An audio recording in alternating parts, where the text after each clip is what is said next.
Story 1. I've been teaching 5th grade for 12 years. In that time, I've dealt with plenty of difficult parents. The ones who think their child can do no wrong. The ones who email me at midnight demanding explanations for a B grade. The ones who want special treatment for their kid. But this situation took things to a completely different level. Every year, I create a seating chart for my classroom. It's not random. I spend time thinking about which students work well together, who needs to sit closer to the board, who needs space from certain distractions. I rearrange it throughout the year based on how things are going. It's a normal part of teaching. About 6 weeks into the school year, I just finished rearranging seats. I'd moved her son from row 2 to row 3. He'd been talking too much with his friend in row 2, so I separated them. Standard classroom management. The kid didn't even seem to care. The next morning started normally. Students were arriving, putting away their backpacks, getting settled. I was writing the day's agenda on the board. Then I heard it. A voice booming from outside in the hallway. This is unacceptable. My child deserves better. I walked to my classroom door and looked out. She was marching down the hallway toward my room, and she was carrying a megaphone. An actual megaphone. Me, ma'am, what are you doing? Through the megaphone, I'm here to address the psychological damage you're inflicting on my son. Me, can you please put down the megaphone? This is a school. Still using it, not until you fix this situation. Other classroom doors were opening. Teachers were poking their heads out. Students were staring. The principal's office was at the other end of the building, but I knew someone had to be calling him already. Me, what situation are you talking about? She finally lowered the megaphone. You moved my son to row 3. Me, yes, I rearranged the seating chart yesterday. Row 3 is emotionally damaging. Me, it's just a row of desks. Back to the megaphone, it's a systemic pattern of marginalization. Me, ma'am, I need you to lower your voice. Classes are in session. Megaphone, I will not be silenced. My students were all at their desks now, watching this unfold with wide eyes. Her son was in the classroom, looking like he wanted to disappear into the floor. Me, your son is right here. You're embarrassing him. I'm advocating for his well-being. Student in row 3, what's wrong with row 3? Pointing dramatically, you're too far from the teacher. You're being ignored. You're second-class citizens. Student, but I like sitting here. You've been conditioned to accept oppression. I pulled out my phone and started recording. I'd learned years ago to document everything with difficult parents. This was beyond difficult. This was unhinged. Me, ma'am, I'm going to ask you one more time to leave my classroom. I'm not leaving until you move my son back to row 2. Me, I moved him because he was being disruptive with his friend. My son is not disruptive. He's expressive. Me, he was talking during instruction time. That's called learning through dialogue. Another student raised her hand. Student, can I move to row 3? It sounds interesting now. Megaphone right at the student, don't you dare. Save yourself. That's when the principal arrived, practically running down the hallway with the vice principal right behind him. Principal, what is going on here? Megaphone finally. Someone in authority. This teacher is psychologically damaging students through strategic seating arrangements. Principal, ma'am, put down the megaphone right now. Not until someone addresses my concerns. Principal, I'll address your concerns in my office. Not in the hallway with a megaphone while classes are in session. I want my son moved immediately. Principal, we'll discuss it in my office. No. I'm not going anywhere. Vice Principal, ma'am, you're disrupting the entire school. You need to leave this hallway immediately or I'm calling the police. The police? For a concerned parent. Principal, for someone trespassing and causing a disturbance on school property. That seemed to get through to her. She lowered the megaphone slightly. This isn't over. I'm going to the school board. Principal, that's your right. Now please come with me. She let the principal escort her down the hallway, but she kept the megaphone. I could hear her voice echoing all the way down. This is censorship. I'm being silenced for caring about education. I closed my classroom door and turned back to my students. 25 pairs of eyes stared at me. Well, that was unusual. Her son had his head down on his desk. Son, can I move to row 5? Maybe she won't notice that one. The class laughed, and we moved on with our day. But I immediately sent the video to my principal and our district administration. I wanted documentation of exactly what had happened. The principal called her husband to come pick her up from the office. Apparently, she'd taken a personal day from work specifically to stage this protest. Her husband was mortified. The principal sent out an email to all staff that afternoon warning us she'd been banned from campus without prior administrative approval. Any future visits had to be scheduled and supervised. She did go to the school board meeting, brought the megaphone and everything, made a 10-minute speech about the discriminatory seating practices in our school. The board listened politely, thanked her for her input, and moved on to the next item. Her son stayed in row 3. He actually started doing better once he was away from his chatty friend. His grades improved. He participated more. 2 months later, his father came in for parent-teacher conferences. Alone. Father, I am so sorry about what happened. It's okay. How's everything going at home? Father, we're working on it. She's started therapy. That's good. Father, for what it's worth, he really likes your class. I'm glad to hear that. Father, he asked me to tell you that row 3 is actually his favorite. He can see the board better. I still have that video saved on my phone. Every time I have a bad day teaching, I watch it and remember that at least nobody showed up with a megaphone. The megaphone incident became legendary at our school. New teachers still ask me about it. And now, whenever I arrange my seating chart, I always pause when I get to row 3 and smile. It's just a row of desks, but apparently it's also emotionally damaging. Who knew? Story 2. I've lived in the same house for 12 years. It's a nice little place with a decent front yard and a driveway that runs along the side. My neighbor to the right has been there even longer, maybe 20 years. We're not best friends or anything, but we're friendly, wave when we see each other, help with packages, that kind of thing. Last Tuesday, we had a massive rainstorm, the kind where you can barely see across the street and the gutters turn into rivers. It poured for about 2 hours straight in the afternoon. I was working from home, listening to the rain hammer against the windows, kind of enjoying it actually. There's something peaceful about a good storm when you're safe inside. The rain stopped around 4. I went outside to check if any branches had come down in the yard. Everything looked fine. I was picking up some small debris when I noticed a car parked on the street directly in front of my house. A white BMW. Brand new looking, still had temporary plates. I didn't think much of it. People park on the street all the time. Maybe someone was visiting a neighbor. I went back inside. About 20 minutes later, there was aggressive knocking on my front door. Not normal knocking, the kind of pounding that makes you think something's seriously wrong. I rushed to the door and opened it. Standing there was a woman in her 40s, wearing expensive-looking clothes that were slightly damp. She looked furious. Woman, are you the owner of this house? Yes. Can I help you? Woman, your rain got on my car. I blinked.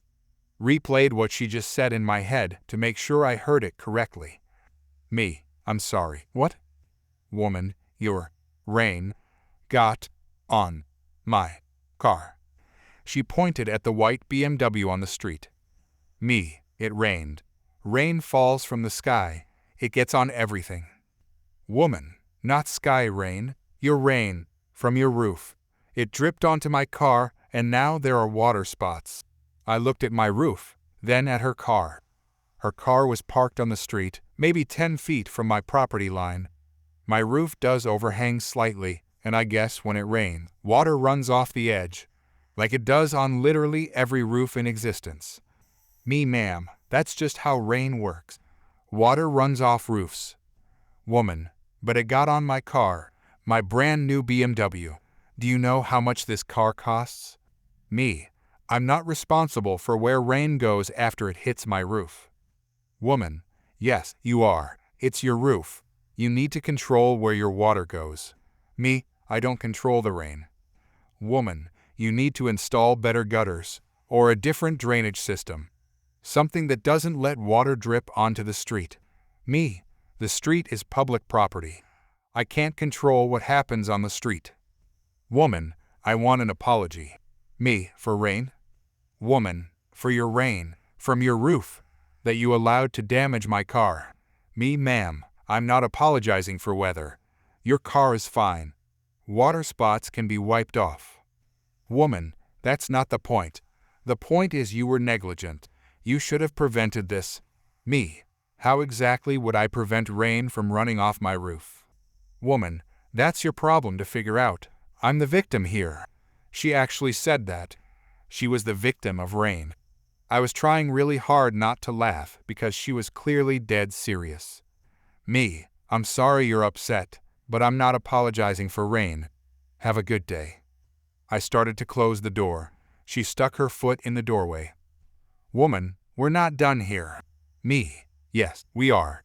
Please move your foot. Woman, not until you take responsibility for what you did. Me, I didn't do anything. It rained. Now please leave my property. Woman, I will not leave until you acknowledge that your roof damaged my car. Me, your car has water spots. That's not damage. That's nature.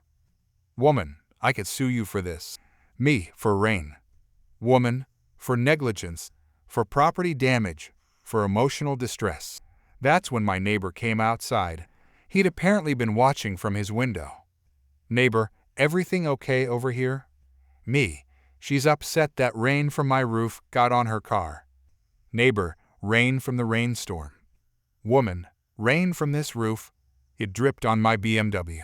My neighbor looked at me, then at her, then back at me. Neighbor, you know it rained everywhere today, right? Like the whole city?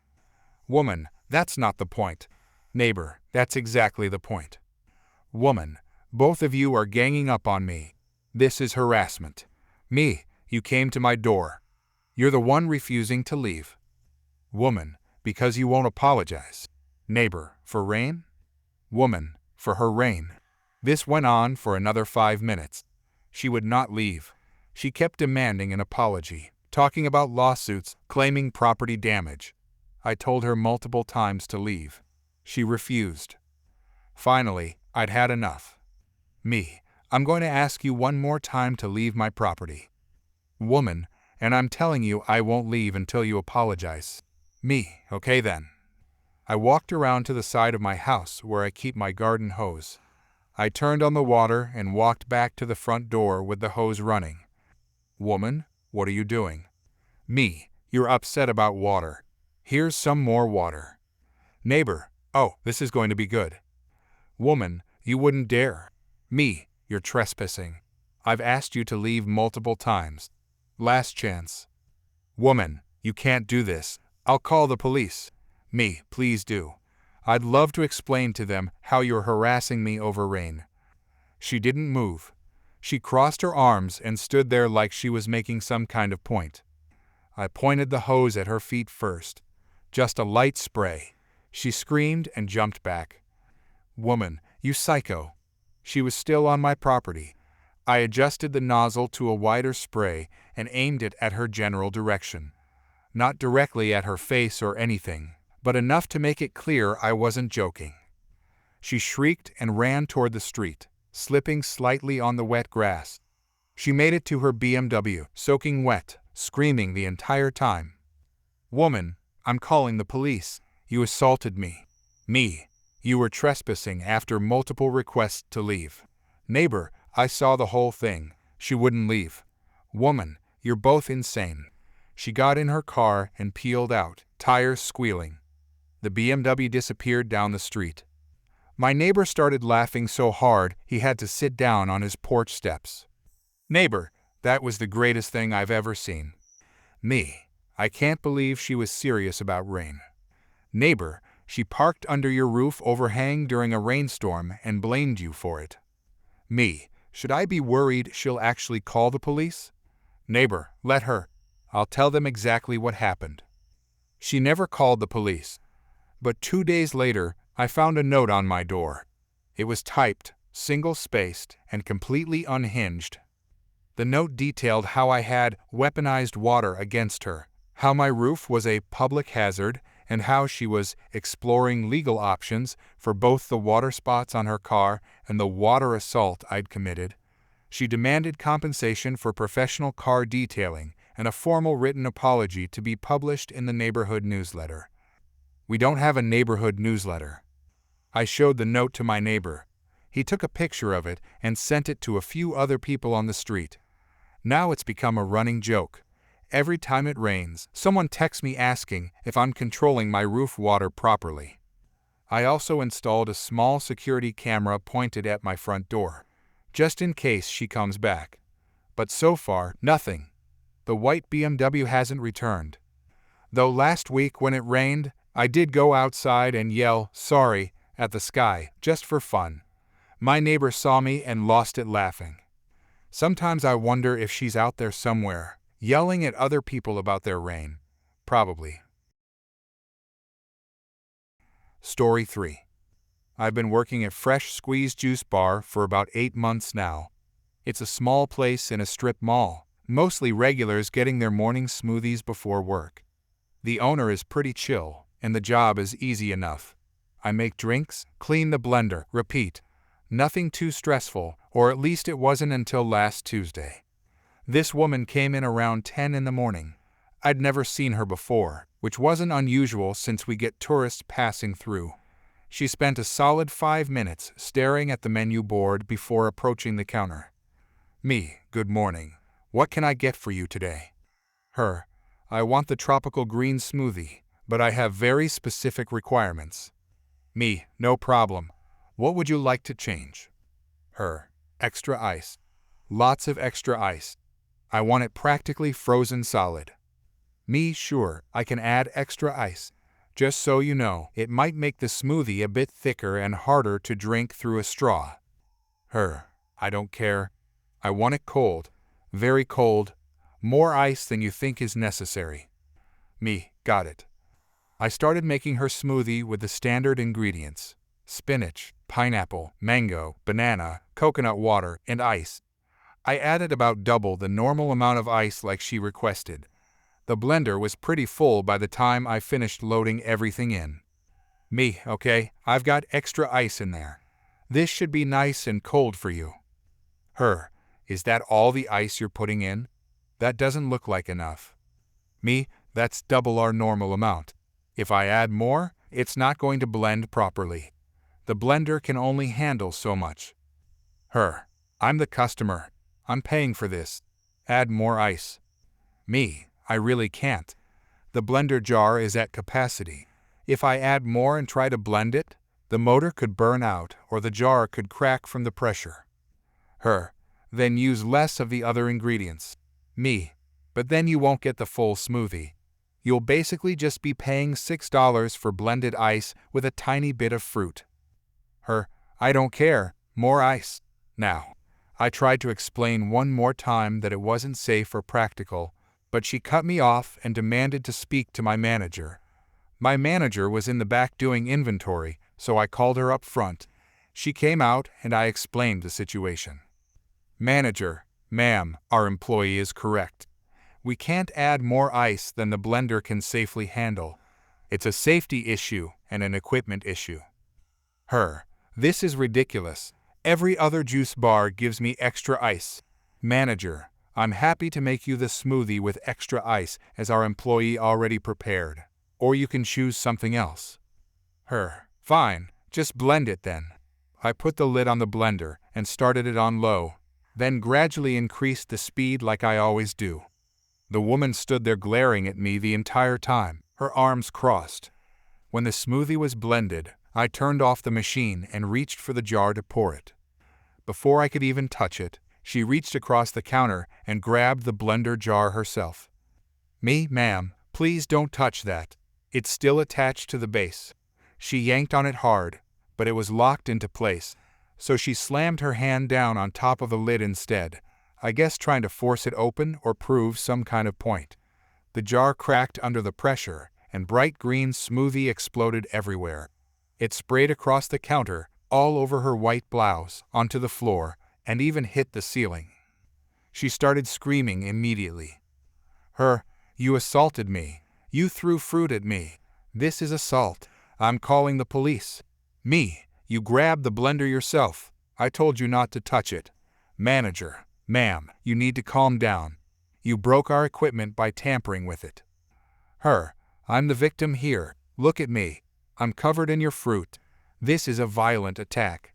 My manager tried to explain that she'd caused the accident herself, but the woman just kept screaming about being assaulted by fruit. Other customers in the shop were staring, and one person was recording on their phone. I'm calling the police. You're going to pay for my dry cleaning and my medical bills. I could have been killed by that fruit explosion. Manager, you're welcome to call the police. We have security cameras that recorded everything. That made her pause for just a second, but then she doubled down. I don't care about cameras. The cameras will show you attacking me with fruit. This is assault with a deadly weapon. Fruit can kill people with allergies. You ordered a fruit smoothie. If you had fruit allergies, why would you order that? That's not the point. She did call the police.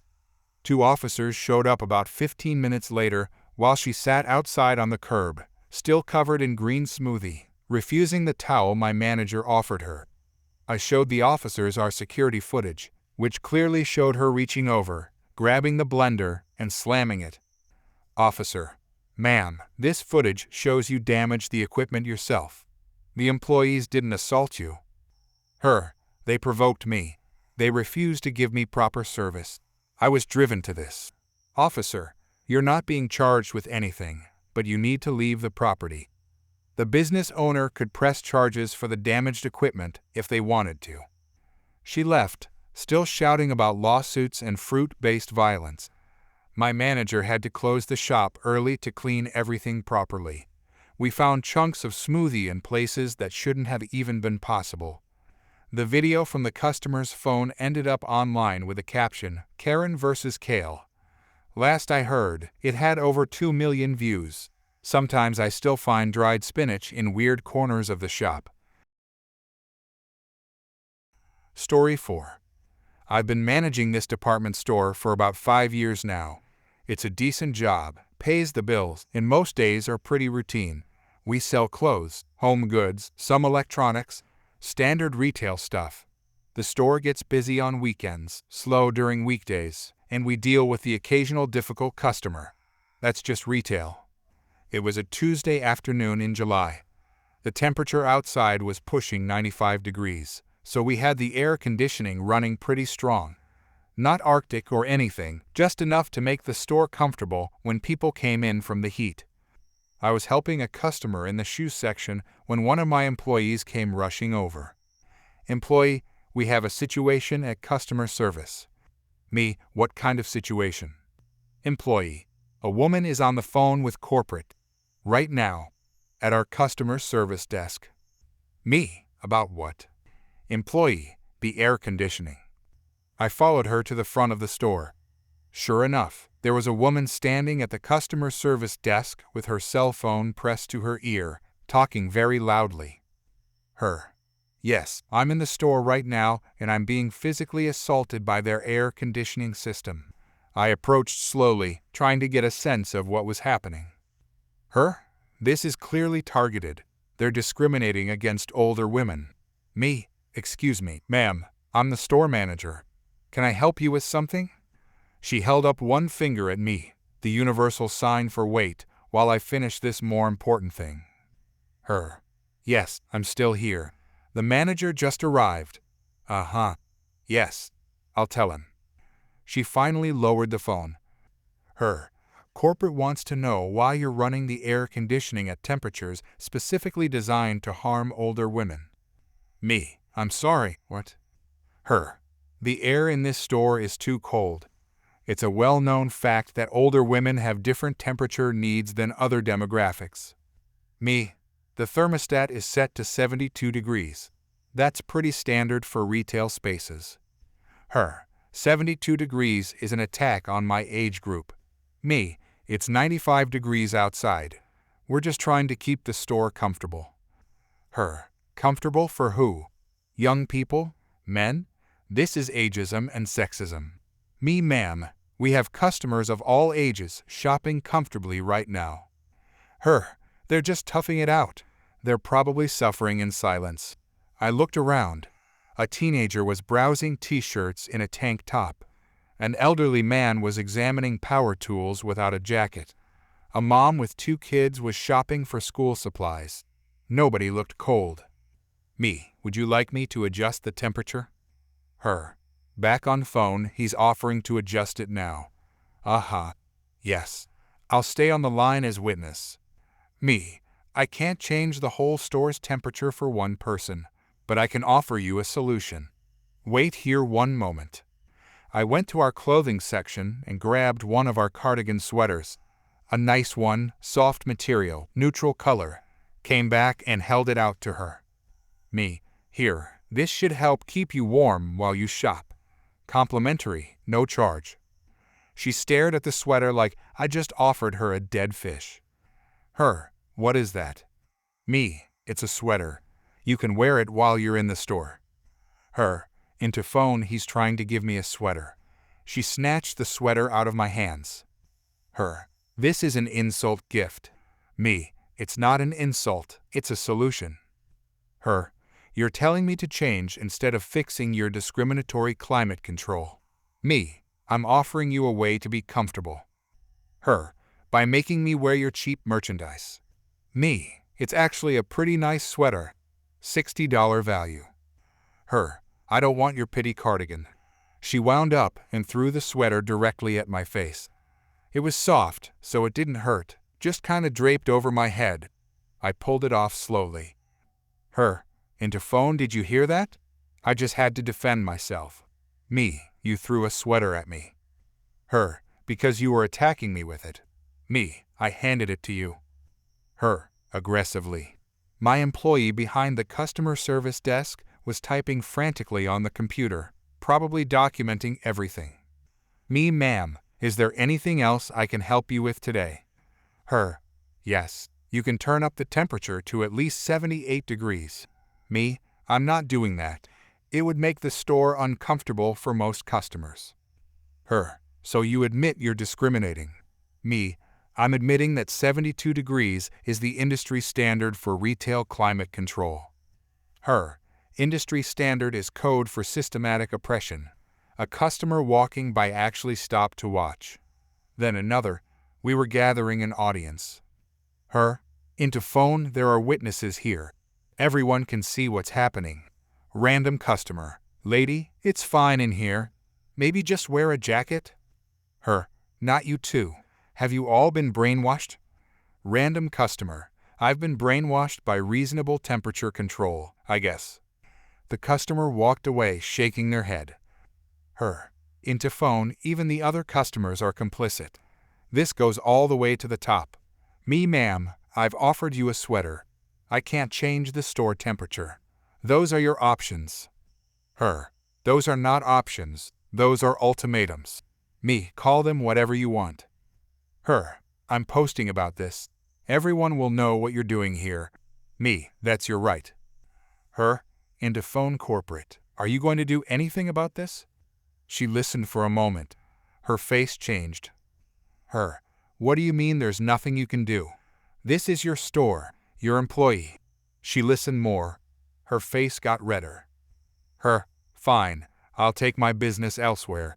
Somewhere that respects older women. She hung up dramatically and shoved her phone in her purse. Her. You haven't heard the last of this. Me. Have a nice day, ma'am. She stormed toward the exit, then stopped and came back. Her. Where's that sweater? Me. You threw it at me. Her. Well, I might need it for the other store since apparently all retail establishments are conspiring to freeze out older women. I picked up the sweater from where it had fallen on the floor and held it out. She grabbed it and marched out. My employee at the desk looked up at me. Employee, did she just storm out while taking the free sweater? Me, yep. Employee, so she got exactly what she wanted. Me, pretty much. We never saw her again. She didn't post anything online that I could find. Corporate never followed up about the call. But for weeks afterward, whenever it felt a little chilly in the store, my employees would joke about how we were oppressing older women with our aggressive climate control. I kept the thermostat at 72 degrees. Some battles aren't worth fighting, but temperature control in a retail store during summer, that's one I'll win every time, even if it means getting hit in the face with a sweater. Story 5. I'm a high school principal. Been doing this job for 15 years now. I've seen every kind of parent you can imagine. The helicopters, the absentees, the ones who show up once a year for conferences and act like they're winning awards. But this parent, this was something special. It started 2 weeks before graduation. I got an email from a mother requesting an urgent meeting about her daughter's class ranking. The daughter was a decent student, B+ average, involved in a few clubs. Nice kid, ranked somewhere around 30th in a class of 250. Solid, but not valedictorian material.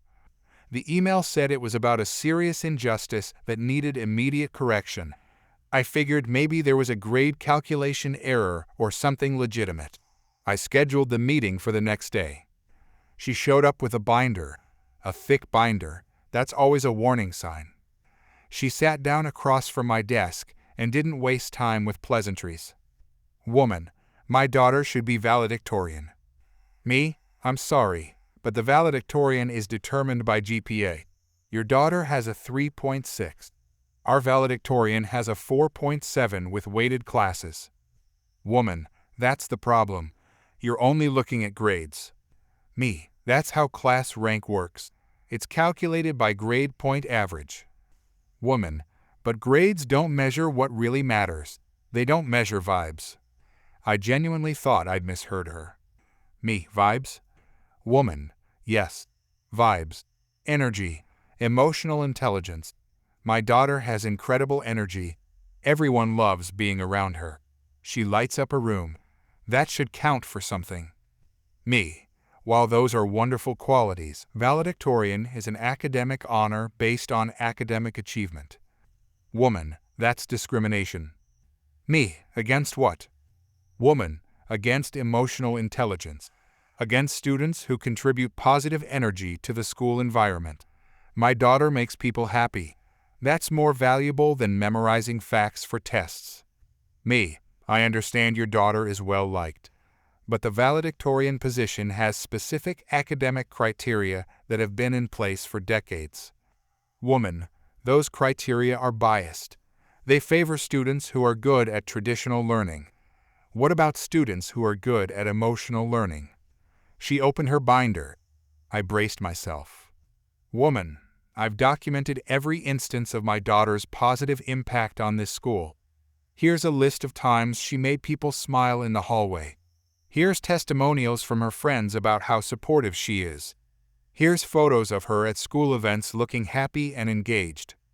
The binder had printed Instagram photos, candid shots of her daughter at pep rallies and lunch tables. Notes from friends saying things like, "You're the best," and "Love you, girl." Me, these are lovely, but they're not academic metrics. Woman, they should be. Grades are just numbers. They're cold and impersonal. My daughter's impact is real and warm and human. Me, I appreciate that your daughter is a positive presence. However, academic honors are based on academic performance. That's the standard. Woman, then your standards are wrong. You're measuring the wrong things. My daughter deserves to be valedictorian because she has better vibes than anyone else in her class. Me, the current valedictorian has maintained a 4.7 GPA while taking 8 app classes. They've earned their position. Woman, earned? What about what my daughter has earned? The gratitude of her peers? The joy she brings to campus? Where's her credit for that? Me, those things are valued, but they're not part of GPA calculation. Woman, I want you to change the criteria. Add an emotional component. Factor in positive energy and social contribution. Me, I can't change the criteria 2 weeks before graduation to benefit one student.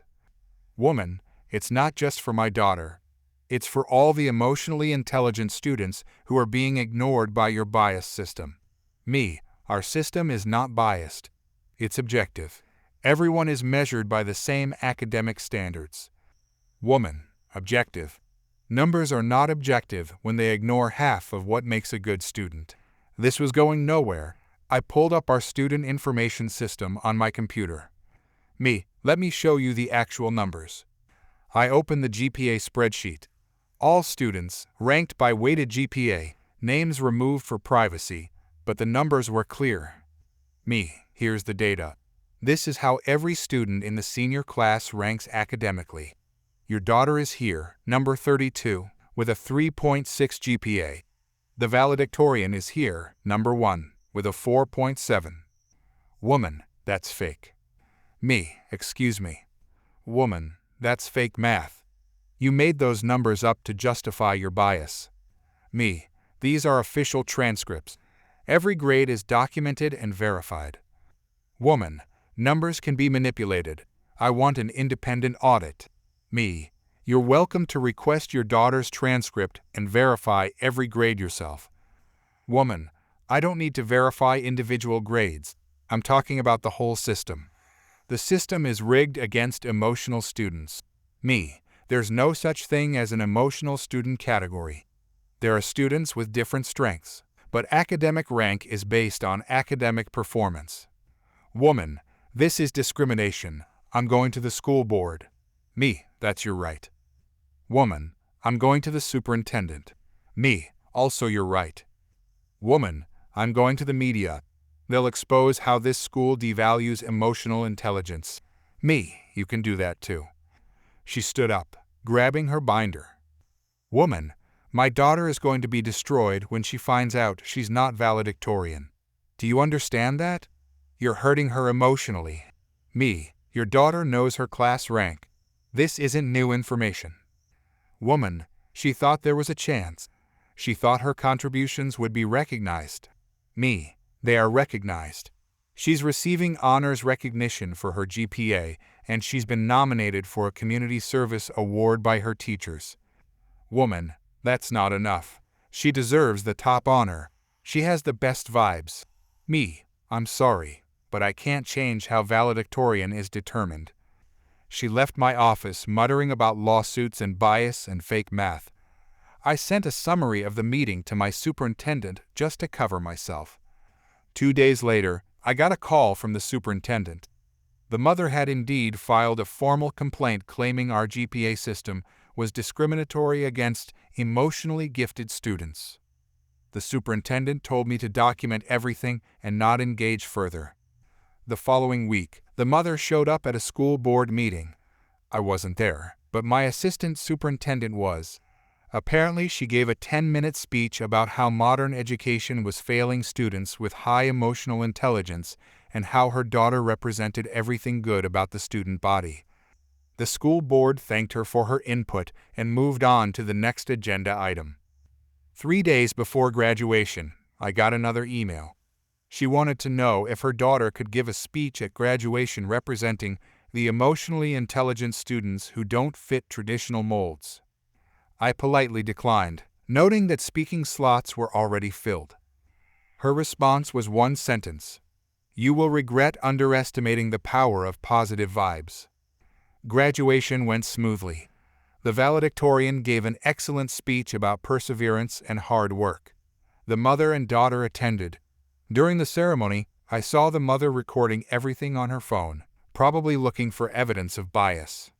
After graduation, she left a scathing review on the school's social media claiming we only valued robots who could regurgitate information, and that we crushed the spirits of emotionally brilliant students. The current valedictorian is now studying biomedical engineering at a top university. The daughter is doing great at a state school, apparently thriving. And I still have that binder somewhere in my office files, full of Instagram photos and testimonials about good vibes, just in case anyone ever needs proof that I've truly seen it all.